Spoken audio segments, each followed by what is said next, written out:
Now to kick off, can we have the panelists share your career journey with us, start to take up accounting and the MICPA qualification.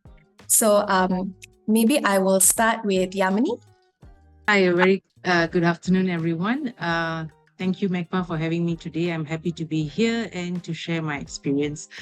So basically, I've always been interested in numbers, but as you know, accounting is just not about numbers, but even more, it's more of the experience and the exposure I've had from younger days, helping my mom, because my mom was a bookkeeper. She was not fortunate enough to further her studies, but she had a very keen interest in how she maintains her records, and and maths has always been a base. So she's like a superhero. So I was inspired by her, and eventually I did an accounting degree here in UPM and moved on to do my MICPA qualifications while I was doing my first job with PwC KL office. So it's sums up to why I've always been. But accounting is more than that. As later on as we speak today, we will see that how just being an accountant, we are very fortunate and lucky to also have our foots in other areas of the business world and corporate world, and also moving on to other non-profit kind of areas. So back to you, Sandhya. Thank you very much, Yamini. Maybe we can have June share her experience in her career journey so far. Thanks, Soraya. Thanks for having me here today. I think you've nicely summarized my career journey in my introduction already. But I'll just kind of share as well, like how I ended up becoming an accountant first. Very much like Yamini, I also was very interested in numbers during my school days. But a little bit like most people don't really know what I want to do at that point in time. So I just went straight for like what I thought would be most useful when I graduate and come out to the workforce. So I just did the accounting degree and then joined PwC, did my audit like everyone else. Little did I know, from becoming an accountant back then, today I am in a position where, I look at risk management and climate risk management, etc. So how I sort of got to where I am here today is a lot around making the most use of what I learned in my career, every step of my career. Even though I was in PwC doing audit, I made sure I learned all the other things that comes with the audit practice, like understanding your clients' processes, understanding their business. And over the years, I find like slowly, I'm in the banking industry, so over the years, I found that actually I have quite a good understanding of how a bank works and how my clients' processes work. And that very quickly helped me transition into a non-finance role in a bank, I was quite sure I didn't want to just go into finance after my audit career. And I searched very hard for it. I thought very hard about what else I can make use of with the knowledge that I've gained during my audit days. And you'll be surprised, all the things that you learn during your audit days are actually very transferable to your client's business. So here I am today, leading the non-financial risk team in Bank Islam and also the climate risk for non-financial risk. Thank you, June. Last but not least, let's have Suhaila share her experience. So good afternoon, everyone. Happy International Women's Day. I think I would say the same thing as my fellow panelists, a fascination for numbers, right? So how it started is, I would say, maybe after SPM, those days, people didn't have fancy career aspirations. It was certain standard position, those certain standard courses that you take. So similar to Yami, my father had his own business, and I think he learned how to do the debits and credit on his own. So he always told me, you become an accountant, you're good at numbers. So that's how I started. I did my degree in accountancy, and subsequently when I came back, it was to join a big four firm. I joined KPMG, and the natural thing to do then would have been to do a CPA, obtain a CPA certification, and that was I think it was like set out for me. You sign up, you become a MICPA student, and you do the exams. And interestingly, I think From then on, my career has evolved. I'm now very much in the internal audit and governance space. That's a story for another day, how I, from an accountant, I became, an internal auditor and all that. But no regrets. I think about the path that I've chosen. Thank you, Suhaila. So, like Soraya said, I myself am a MICPA member. I think I'm the newest MICPA member here among the four of us. I earned my qualification in 2022, the academic part. So I actually graduated into the COVID economy. It was very hard to find a job. But when I look back at it now, thankfully, it gave me so much of time that I was able to take up MICPA and really focus all my energy into it. And I think the time that I took it was just before the latest syllabus has been introduced. So I'm aware that the latest syllabus has even electives very similar to university. And it's quite fun that you get to mix and match modules and all of that. When I took it, it was just standard 5 papers you had to, get through and that's it. But very, very nice hearing everyone's experience here. And that brings me to my next point, actually. All of you hold so many roles. It's so admiring. It's so inspirational to all of us listening. It brings me to a question. Balancing multiple roles, such as a professional, a mother, a daughter, a spouse, it can be quite challenging. How do you navigate the demands of work-life balance in your career, and how have you overcome challenges that you faced in this aspect? So maybe I can have June start us off. Happy to do that. So I think for me, first of all, like work-life balance means very differently for different people. We have to work out what it means for us. To a lot of people, I think the default is like, leaving work at 5:30 and not having to do overtime. But for me, that's not the most important thing for work-life balance. I get satisfaction for being able to push through and finish my work, even though I have to put the hours. So the hours has never been a thing that is, at the top priority for me. But for me, it's, getting the achievement out of work, but at the same time, upkeeping my outside of work life with my friends, my family, spending quality time. And that doesn't necessarily happen after 5:30 every day. So for me, the most important one is actually being able to have control over my own time, how I put in the 8 hours a day to get my work done and do my things in between or whatnots. So how I do that and what I found really helpful was to actually make sure you set the boundary for yourself first and don't easily allow yourself to forgo that boundary. Second of all, make sure you communicate, you manage the expectations of everyone in your ecosystem who should know about that boundary. If you don't tell people, it's hard for people to help you enable it as well. And sometimes people expect work done, right? But not everything has to be done immediately. But did you communicate that with that person? Like, do we have to do this right away, or can we do it tomorrow, or can we do it later? For all you know, that person might agree we can do it later, and you can, go log off work and, juggle the other part of your life. So that clear communication and managing expectation is really important, because then you also build trust when you tell them that you're gonna get off work to do something else. They, still understand that you will go get things done over time. And one thing that my PwC UK audit days really worked well was the team actually do something called like a non-negotiable. So basically everyone gets to choose what is the non-negotiable thing that they want to, go and do during the audit peak season. And there's no challenge, nothing. You get to choose one and everyone has to respect it. Everyone has to make known what your non-negotiables are. So every week when you get to that day or whatever it is that you choose, you get to go and do it. Yeah. So you can easily, like say, okay, every Tuesday, I want to get off a little bit earlier at 5 p.m. to go and do my own personal stuff. I will start work earlier on Tuesday just to make sure I get things done and finish my 8 hours. Everyone is aware of that. Every Tuesday, I get to go off early. Yeah.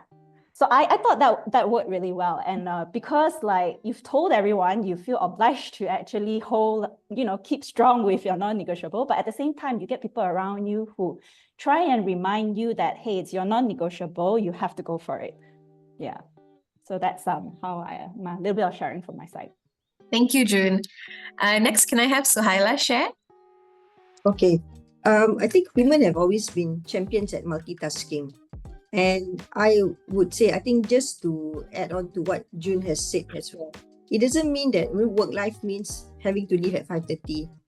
But given that, in the environment that we work with, where we have things to do and all that, especially when you are more junior, perhaps there's a little bit more of negotiation that you need to do, because you need to follow the pace of your managers, if you're in audit firm, the partners, the clients. This can be quite demanding, but usually at that point in your life, you have lesser commitments as compared to as you get older, then you may have got families to manage and do sort of thing. And at that point, you are perhaps a bit more senior and you can set the pace. But it's also important, I think as mentioned, people need to know, as long as people know that you are able to deliver, you are able to deliver at your own pace and the own way that you do it, they will understand. And I call it like something like you get some brownie points, right? So meaning that because you are able to do this, you get a certain number of points. So there are days when you can take off, or when things are important, when you have a family emergency, your colleagues will also understand that you're not doing this on purpose, and this is something that is really an emergency.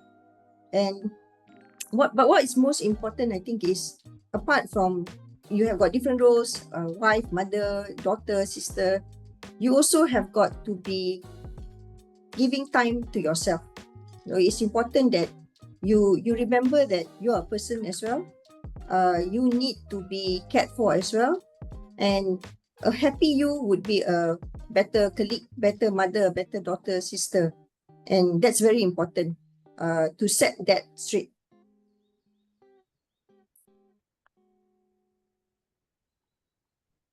Thank you, Suhaila. I couldn't agree more with you. Lastly, can we have Yamini share her thoughts on this? Thanks, Andrea. I think both June and Suhaila has shared enough about this topic, but maybe I will touch something else. As much as we all strive to have a work-life balance, both in terms of our career, personal, at some point, sometimes it's okay to say that you need a break, or you are not coping well, or you are struggling, which is fine because we all go through that. And I'll speak from my experience. So I had taken career breaks, short spells of career breaks along my journey. And I must say it's not something common here in Malaysia or in Asia, because it's something frowned upon, why did, and people actually question when there's a gap in your CV, when you get back to the workforce, why? But again, I think that was one of my good decisions which I made, because it gave me opportunity to learn some other things about myself and also other skill sets. For example, in one of my career break episode, I took a career break because my mom was very ill, and I thought, I was struggling to cope within work because it was very demanding.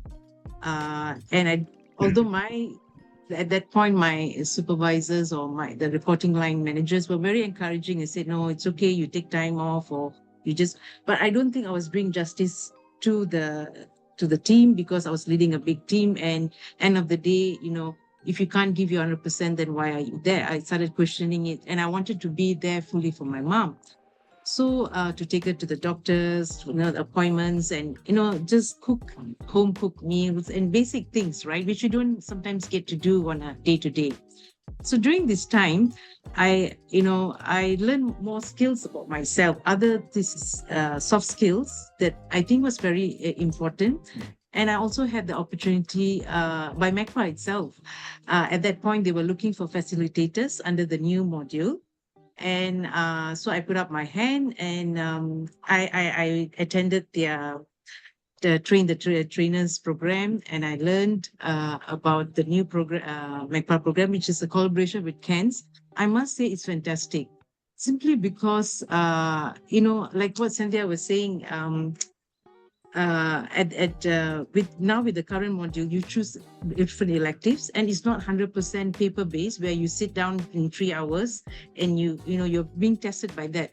They give you real life scenario case studies, And so I took that opportunity as well to learn, to grow, and by communicating with with other students as well, I've learned a lot from them, because again, they're coming from a different generation. I'm not so tech savvy, and learning from them while I'm imparting, and also it's a two-way process. So it also gave me an opportunity to learn other things, other skill set and sharing. So what I'm trying to say is, as much as we are, trying to always find this work-life balance, sometimes it's good to stop and think that, where do I want to go? How do I want to deal with? Do I need to stop, reset, and then move forward? So it's something to ponder, because each of us operate very differently. That's from me. Thanks. Thank you, Yamini. It's very interesting to hear all of your perspectives.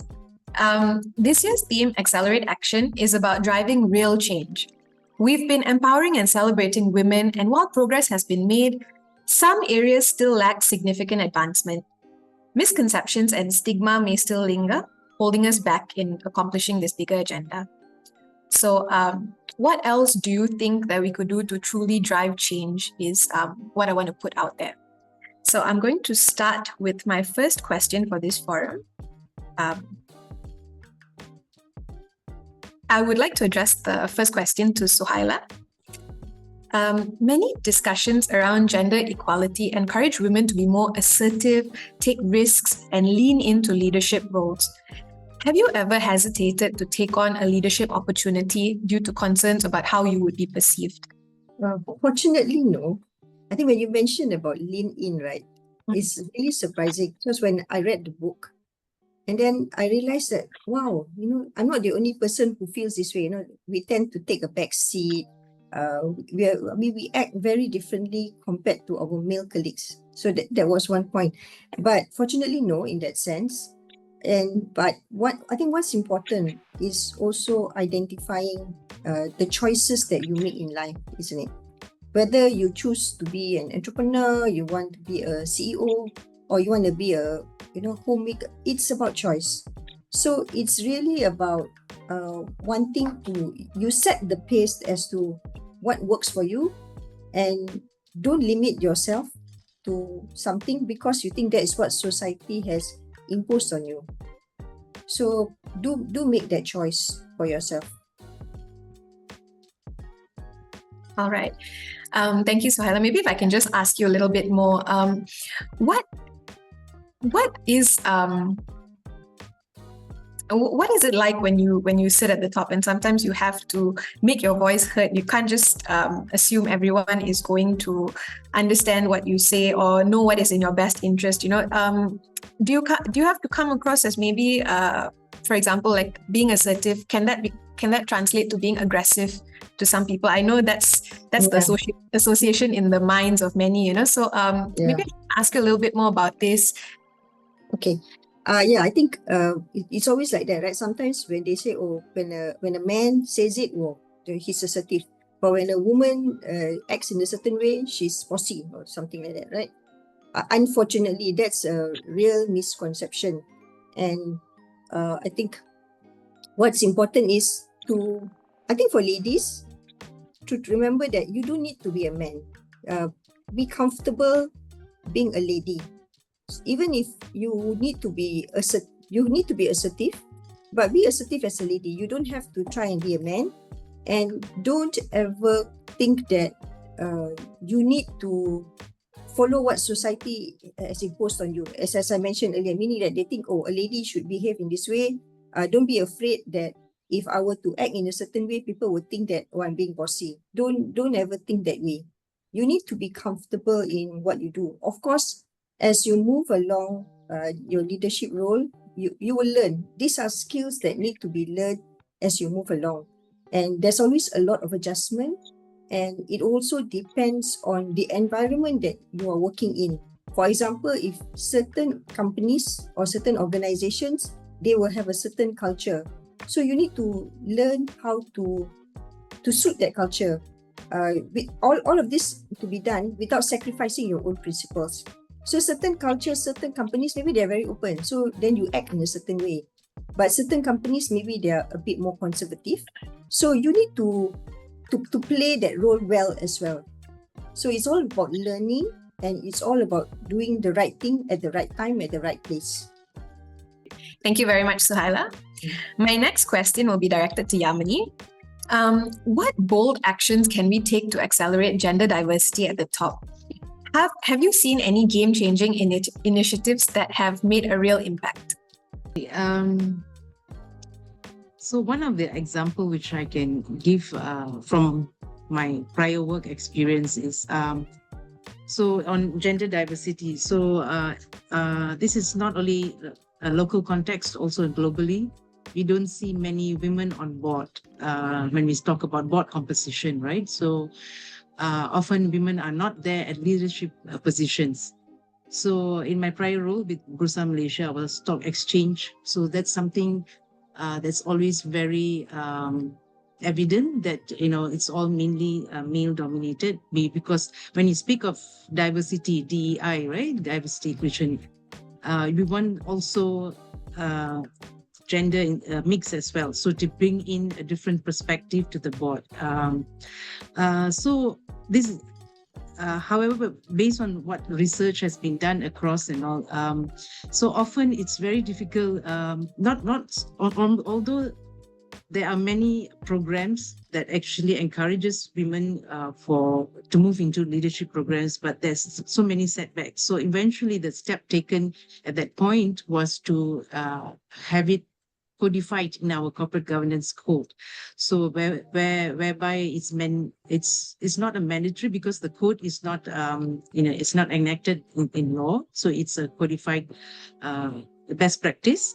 So our Malaysian corporate governance code requires that board have at least 30% of the board members are women. So this was like almost 10 years ago.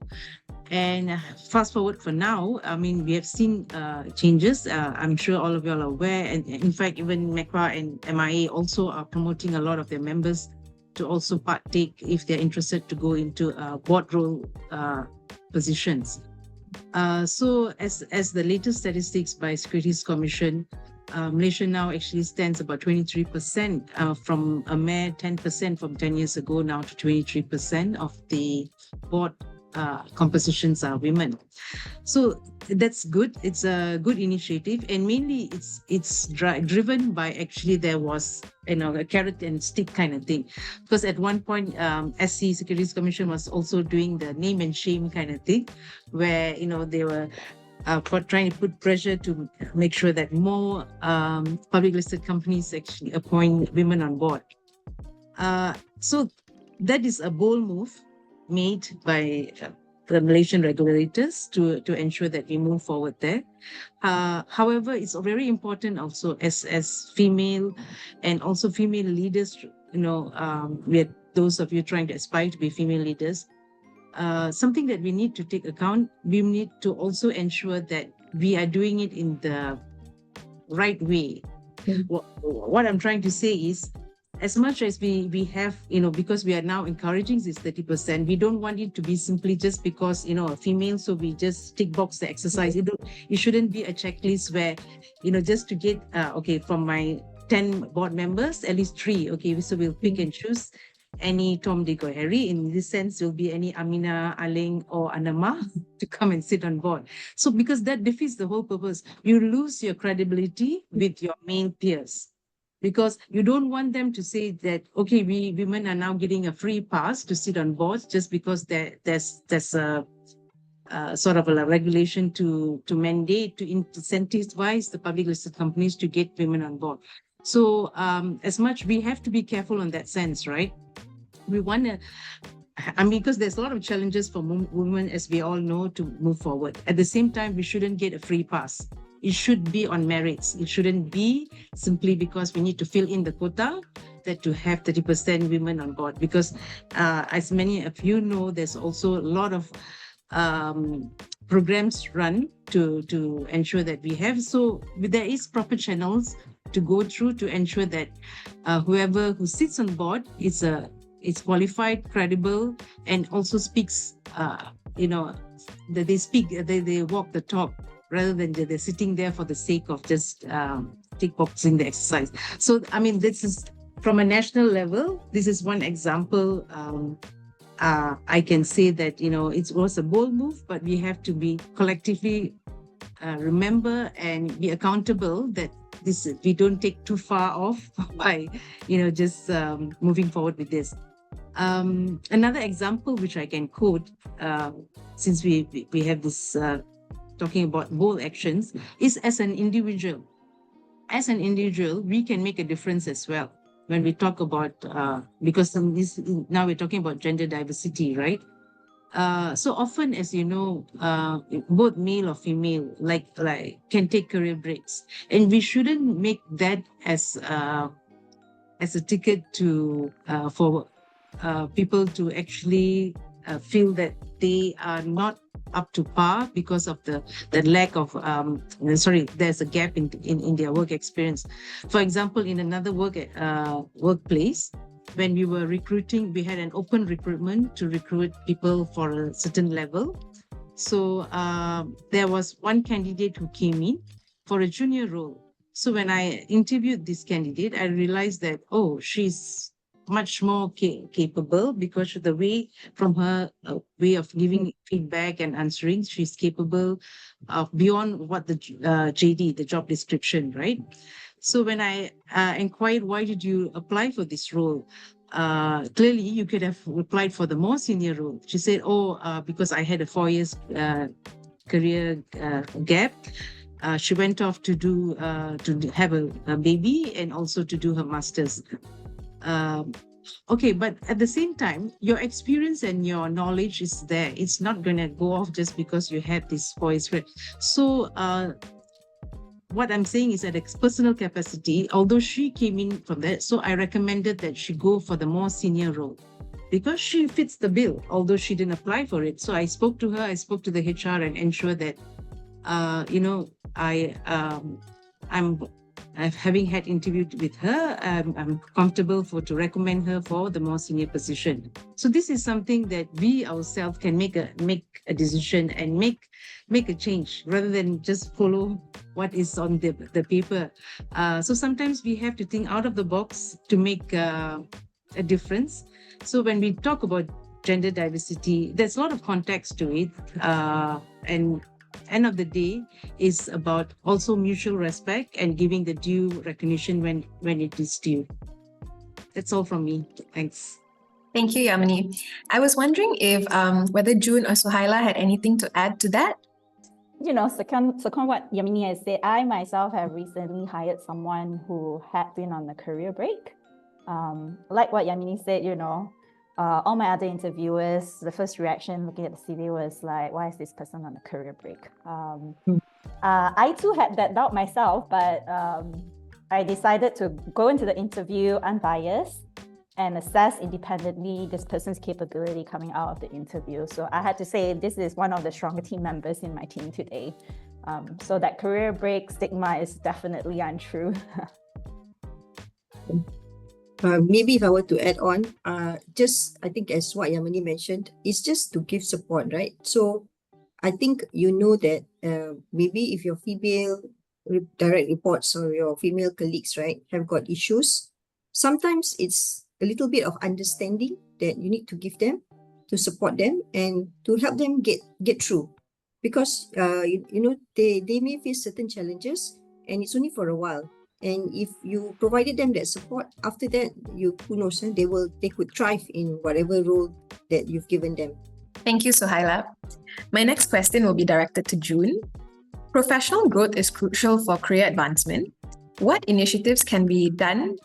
What initiatives can be introduced to accelerate the development of women accountants in Malaysia? Have these initiatives made significant impact in your organization? So I thought hard about this question, Sandhya, and I think I'm going to personalize the question a little bit more. I'll share what I thought had actually been quite impactful for my personal career journey. The one thing was mentorship, be it formal or informal. I was quite fortunate, in different pockets of my career journey, I worked with quite successful and inspiring female leaders. And I realized having worked with them, I learned so much from them about how to become a female leader. And one of the sort of light bulb moment for me from one of these female leader that I worked with was, there's no one style of female leadership. And because, there's so little female leaders out there, there isn't really a lot of playbook for us to refer to on how to actually climb this leadership ladder, or like how to actually advance as a female in a position of influence. And because I had these female leaders around me, I realized I could learn so much. I'm not a very creative person. When it comes to problems, I don't give innovative solutions, but what I'm good at is looking at what's out there and apply it. So quickly, I realized I needed to surround myself with other females who have attributes or success stories that I want to learn from, so that I can take the case study and apply it to my own experience and trial and error it myself. So I encourage all of us to actually think of who you can get to be your advocate, your sponsor. If you can get a really good formal mentorship relationship, even better. But it doesn't always have to be a formal mentorship. It can just be a peer who she's really good at doing certain things that you really want to get good at. Reach out to that person and get them to share their story with you. Not just how successful they are, but the most important part is how did they get there and what did they have to experience to get there. And then you can get some ideas for yourself on how to actually apply some of these stories from them whenever you're in a situation that you need help navigating. So that's the sort of tip I want to share in terms of how to accelerate in your career, not just as an accountant. Mentorship, that's so important, women standing for each other and also helping others they see potential in. I invite Yamini or Suhaila to chip in. Maybe just to add on, mine is maybe not so much. I think June mentioned about female leaders, right? But personally, I have also been fortunate to have male leaders who have given me that opportunity. So I think not to discount that as well, you could have male bosses who actually provide that opportunity for you to have that career growth as well.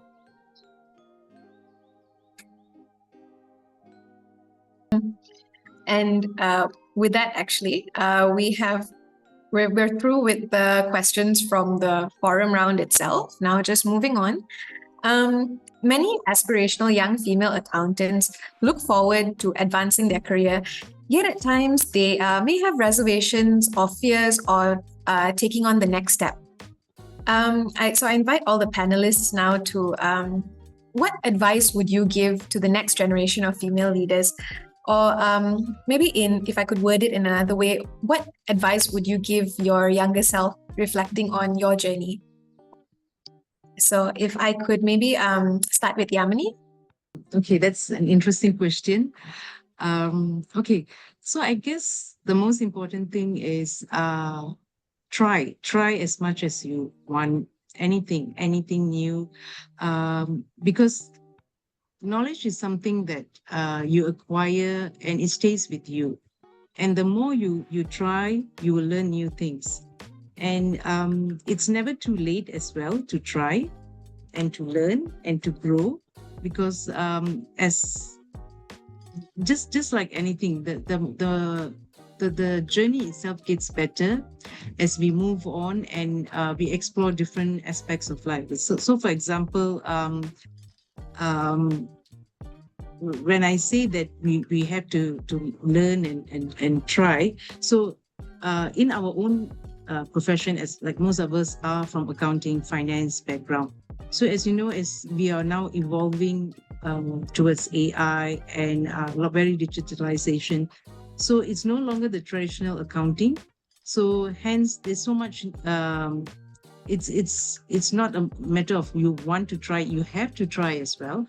But if you are very rigid or not open to ideas, to exploration, or to even raise your hand to try out new projects, because if you just sit within the role you have, you will never learn anything else out of your job scope, right? So, for example, if there's a project that requires extra hands, so you can always put up your hand. So, in one of my just to give example, in one of my prior roles, which was predominantly on audit and risk and compliance. So there was a big buzz on sustainability. It's been around, but we haven't had much exposure here in Malaysia.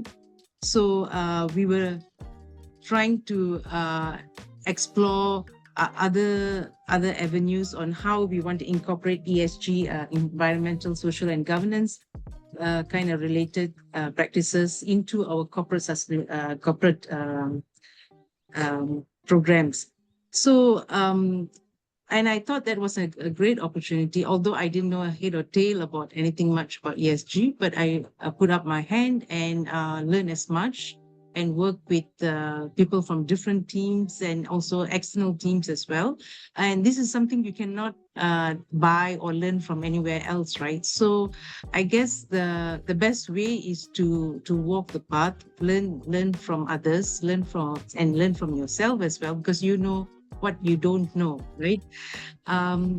So I think that's the approach, and that's what I'll say to myself as well, to my younger self, and I wish I would have learned more as well. If you ask what else I would like to do. Yeah. Thank you, Yamini. I hope it's not too late and that you still get to learn whatever you feel like you still want to try.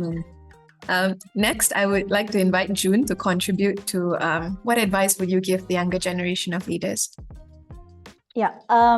So if I were to reflect on my journey, and the advice that I would give my younger self as well as all of you is to be bold, take charge and take ownership of your own career journey, and step out of your comfort zone.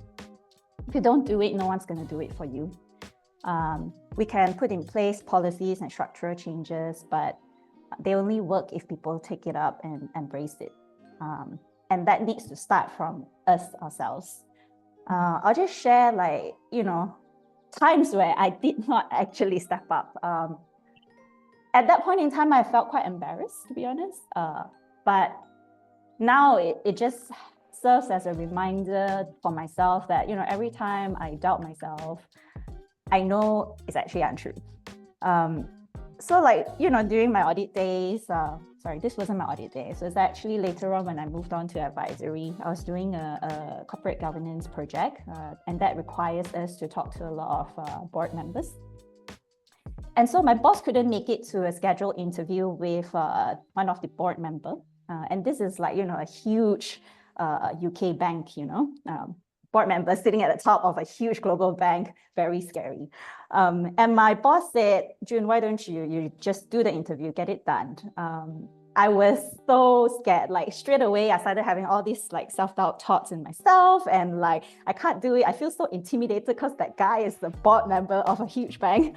And eventually, I cannot believe I did it, but I did it. I chickened out. I told my boss I couldn't do it. But I regretted right after I told my boss.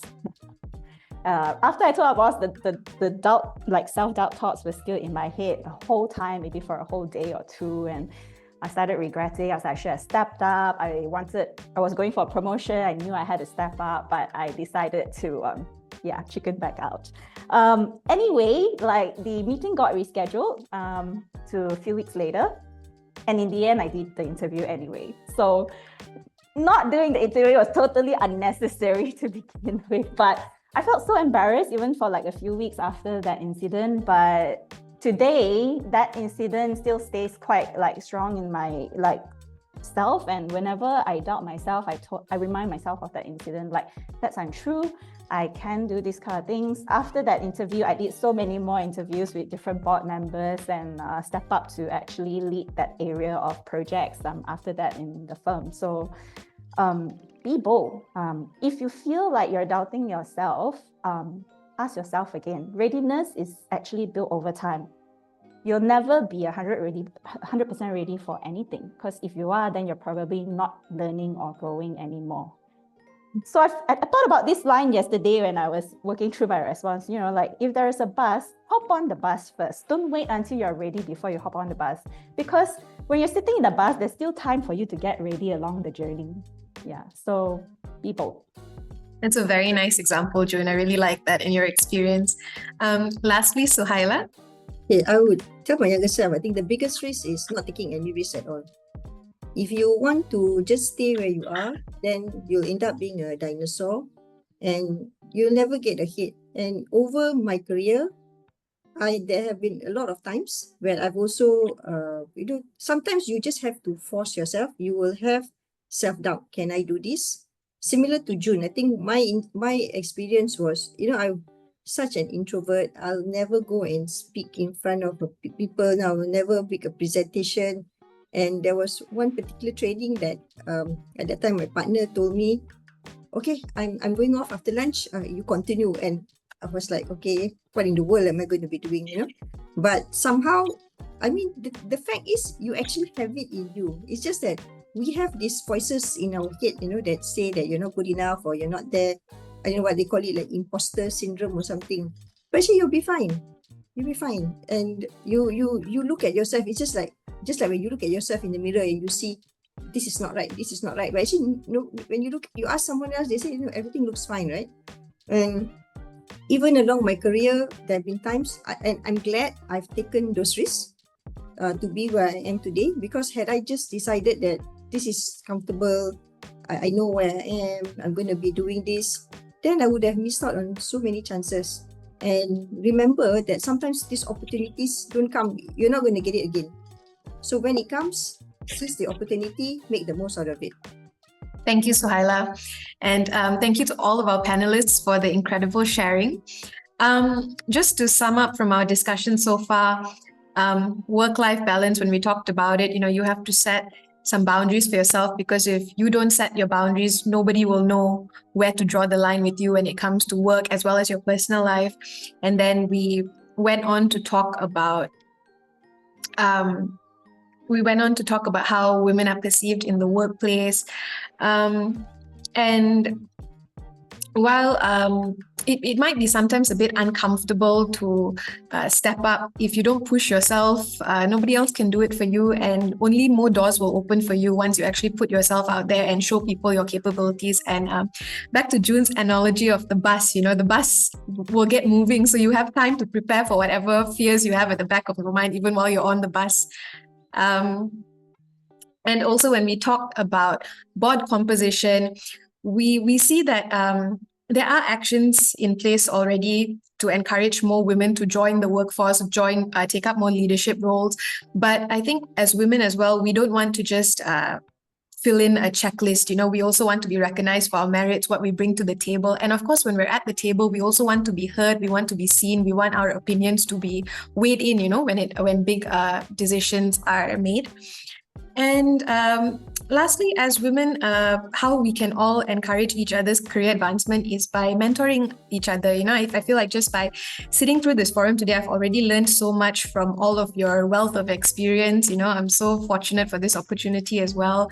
And that's something we can do for others as well. Other women we see at the workforce, maybe just even from the hiring stage, like Yamini and June shared, we can acknowledge their struggles, their experience, and give them what they deserve.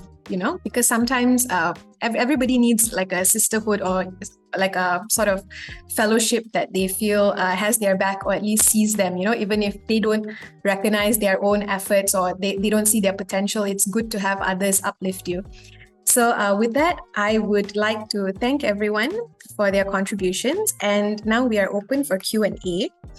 So one of the questions I already have here is, many young professionals prefer open and direct communication, but traditional workplaces still value hierarchy. How can we strike a balance when voicing our opinions or ideas to senior management? So I feel like this is very open. We can we can refine it a bit more for in terms of women maybe. So I would like to just open the floor to all of our panelists. Would anyone like to take this question? Maybe I'll just chip in. I think it's also got earlier on I mentioned that, we work in different environments.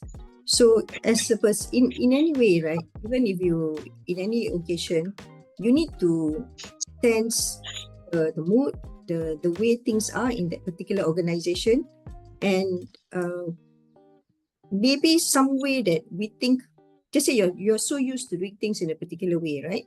But that need not be suitable. So you need to find the best way to convey your message. Okay, there's only, that you don't just follow the plus highway. Sometimes you may have to follow the internal roads. So you need to be smart enough to know what is the best way to get your message across. And I'll add on to that as well. Sometimes these conversations get easier as you build trust and credibility over time. If that person trusts you, or that person knows you are credible, your message goes across more easily. So some of these things takes time, depending on what it is.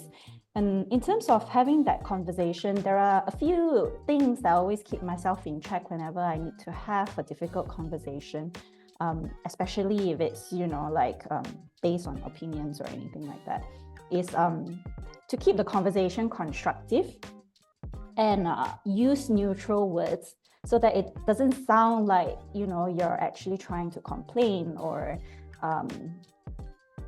keep it factual from what you observe, and this is what you think could be perceived. So neutral words, like, some words can feel a bit stronger than others, and it doesn't mean that you're trying to tone down the message. It just means that you're trying to keep it neutral so that it doesn't trigger any negative feeling from the other side before you even started the conversation. Yeah. Thank you, June. My next question would be, what's the best way to share concerns or propose ideas to senior management? And how do you encourage open communication? And what do you expect from your team members when they share suggestions or concerns? Maybe if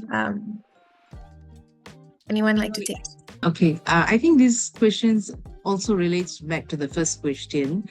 So basically, with the senior management, so sometimes, as much as we are now more on a flat, flat kind of not so hierarchical kind of thing. Most organizations are going for that, but still, because it's linked back to the first question where they say traditional workplace, that still holds very hierarchical. And how do you, talk to senior management if you have suggestions or,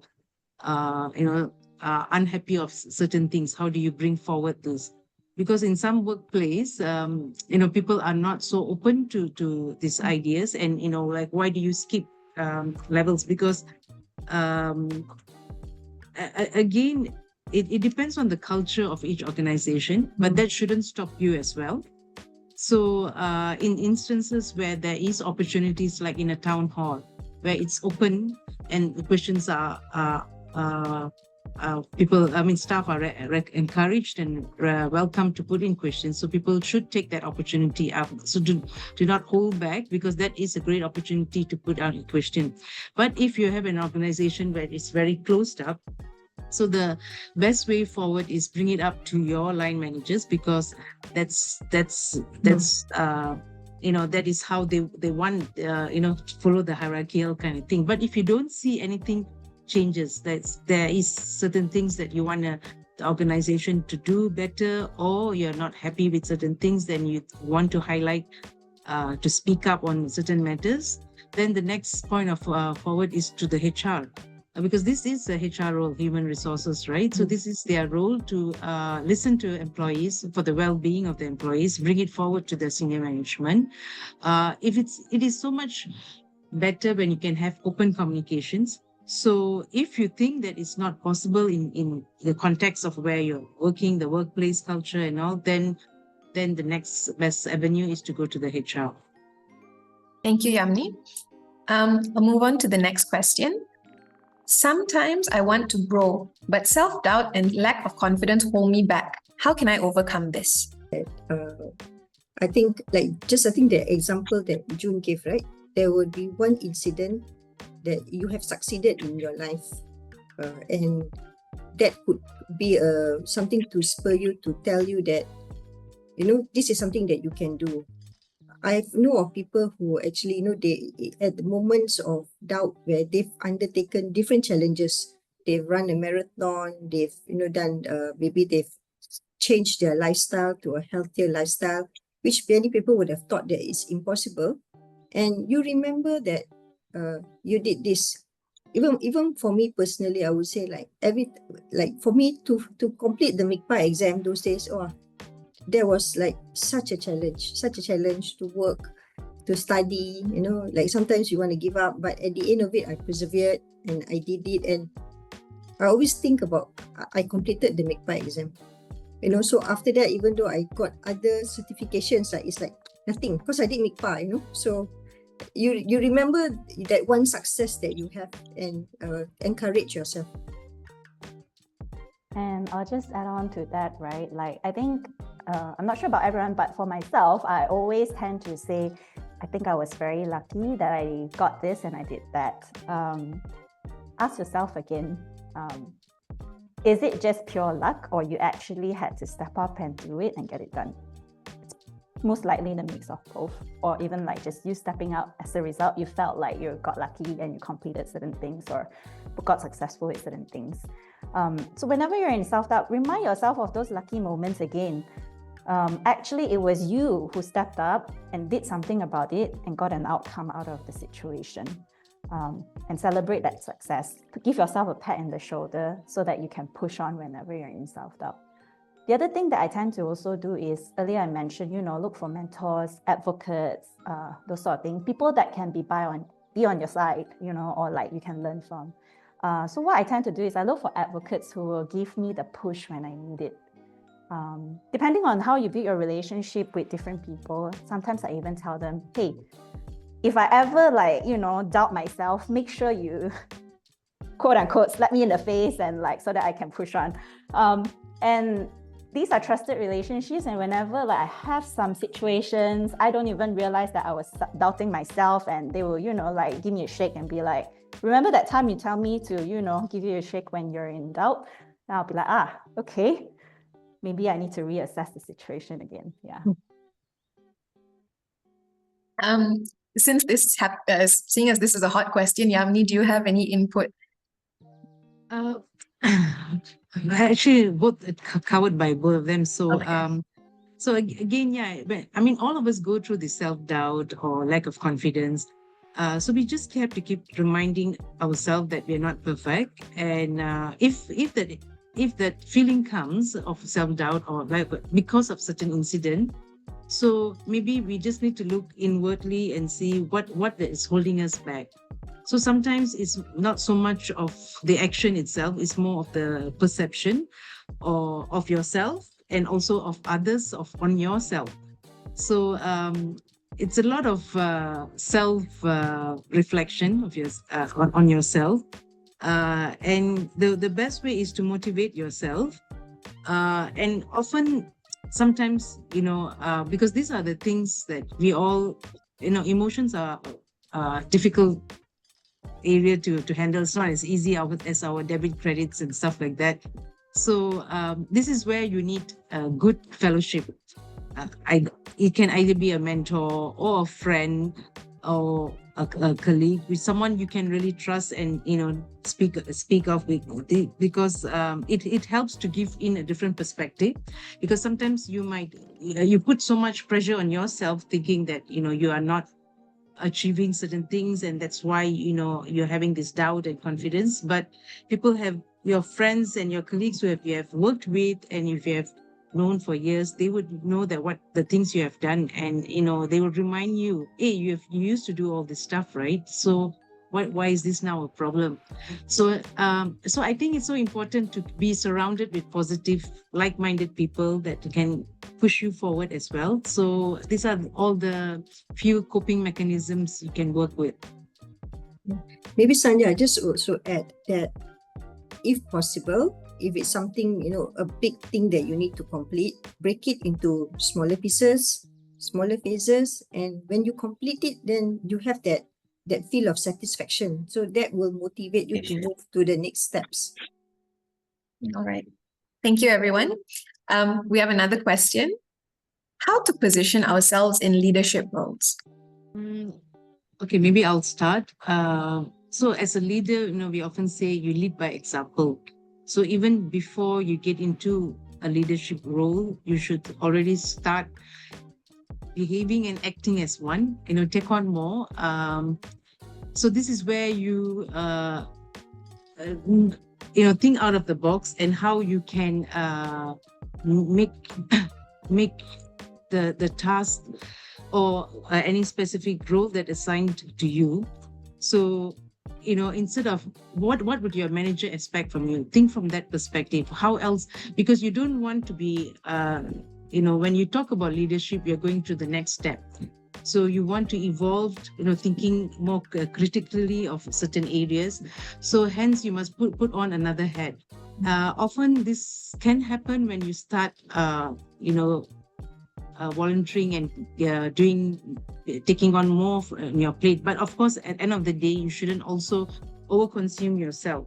So you should know how to have the boundaries. But the best step forward is to try to get into other assignments or roles that can help you to get into the next step. Thank you, Yamni. Does anyone else have anything to input into this question? I'll just do a bit more sharing as well. I think the 101 rule, first of all, is of course to stay curious and keep learning. I always believe if you make sure you make the most out of whatever opportunities and position you're at, the progression will follow. But how to actually propel yourself further and position yourself better is to make yourself visible. And by making yourself visible, I don't mean like, you have to be the loud one in the room, or you have to be the super proactive one all the time, etc. It can just be making sure when you have an opinion, you make sure it's heard. Simple example, right? Like in a meeting, our culture tend to, make us stay quiet and be really quiet in a meeting. But during those meetings, did you ask yourself, like, have you actually, be fully present in the meeting and try to participate if you have an opinion? Sometimes we have an opinion and we just be like, okay, I don't really want to say it. I'll just stay quiet, But if you have an opinion, make sure you voice it out so that it's heard. And over time, people will realize and people will learn who you are as a person. And when the opportunity comes, they will think of you, So that's my little tip, because I share from personal experience, right? Like I used to get a feedback from my boss that I am quiet. And my sort of response to her was, I don't really feel like I can, talk during a meeting. And I feel like I can't step up to a more senior role because I'm just not the loud one in the meeting all the time. And her feedback to me was, it's okay to be a quiet one. You can still be a leader as a quiet person. But you need to make sure when you have something to say, you say it so that people also benefit from your opinion. As much as, like you want to put yourself out there and share your opinion, but take a step back and think, if you don't say your opinion, people don't get the benefit from your point of view as well. And you are also depriving others of learning from you. Yeah, so I thought that was quite a good lesson for me. Ever since then, I made sure I make a point. If I do have something to say, I try to say it. Even if, people have moved on to the next agenda, I will come in a little bit later and say, sorry, I need to circle back again. And this is what I think. Yeah. And just to add to the two ladies, I think what you need to have is you need to create those opportunities for yourself. Don't wait, just don't think that you wait quietly, oh, my day will come, someday someone's going to come and put a crown on my head. That's not going to happen. So as mentioned earlier, you take chances, you have to learn, you have to differentiate yourself. That's important. Thank you, all three of you. And now we've come to our last question. How can we foster stronger collaboration between men and women in leadership? Have you seen male leaders truly championing gender diversity? I think I mentioned it earlier. I guess I have been very fortunate. I've had very good male leaders, male bosses who have never discriminated. Not to say me, even in the organizations that I work, they've always had that equal opportunity, and people were promoted or given opportunities based on merit, not because you're a man or you're a woman. And I think like it doesn't have to be like, you know, big opportunities, right? It can just be like simple day-to-day things. I've seen so many of my male colleagues who are just being more aware and inclusive. So just say, for example, right, like, you know, coffee talks or like chats in the lift. When there's a group of males, they tend to talk about male-related stuff like football and all. And as the only like women on the table, you will feel like you cannot participate, or I have to learn about football in order to participate in the conversation. But I have seen a lot of, you know, male leaders as well as peers who are conscious about it and, you know, be like the person who put the hand up and say, let's talk about something else, you know, like the weather or like food or whatever it is, so that, you know, I can also partake in that conversation. As minute as it seems, it's just a coffee chat, but sometimes these opportunities and visibility comes from these coffee chats. And, you know, just by, you know, having our fellow male people being a bit more inclusive creates that better opportunity for us as a female. I totally agree with June, what she just shared. That's very, you know, this simple conversation makes a lot of difference to be included in the big group, right? Especially in the big boys club. Like, do you have to start talking about football just to be heard and to be accepted in the group? So this is where it really shows the maturity of the group itself, right? Why can't we have a common topic? There's so many things to talk, especially when people are, unless, you know, I myself, okay, like I love football and I follow football, so I can easily participate in that conversation. But you can't expect, because as you know, mostly are the male colleagues who are more into this kind of football related topics.